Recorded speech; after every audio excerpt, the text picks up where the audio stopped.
गांव का जादुई दरख्त। एक खूबसूरत सा गांव था जिसका नाम था हरियापुर।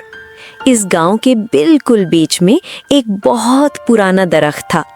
लोग कहते थे कि ये दरख्त जादुई है, लेकिन ये जादू सिर्फ उन लोगों के लिए काम करता था जिनका दिल अच्छा होता था। गांव के बच्चे कहते थे, अगर इस दरख्त से कुछ मांगो तो सब मिल जाता है। बुजुर्ग कहते थे, लालच के साथ मांगा तो कुछ नहीं मिलता। एक दिन एक लालची मुसाफिर गांव में आया। उसने दरख्त के बारे में सुना और रात को चुपके से बोला, मुझे सोना पैसा सब कुछ दे दे। हवा तेज चलने लगी, लेकिन कुछ भी नहीं हुआ। मुसाफिर गुस्से में दरख्त को काटने लगा। उसी वक्त एक छोटा बच्चा अली वहां आ गया।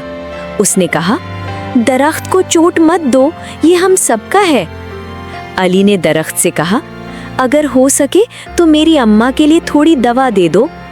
अचानक दरख्त से फलों की एक टोकरी गिर पड़ी। गांव के हकीम ने उन फलों से दवा बनाई।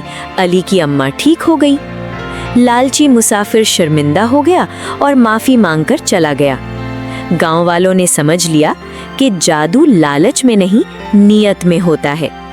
उस दिन के बाद सब लोग दरख्त की हिफाजत करने लगे। हरियापुर और भी ज्यादा हरा भरा हो गया और वो दरख्त हमेशा खामोशी से नेक दिल लोगों की मदद करता रहा।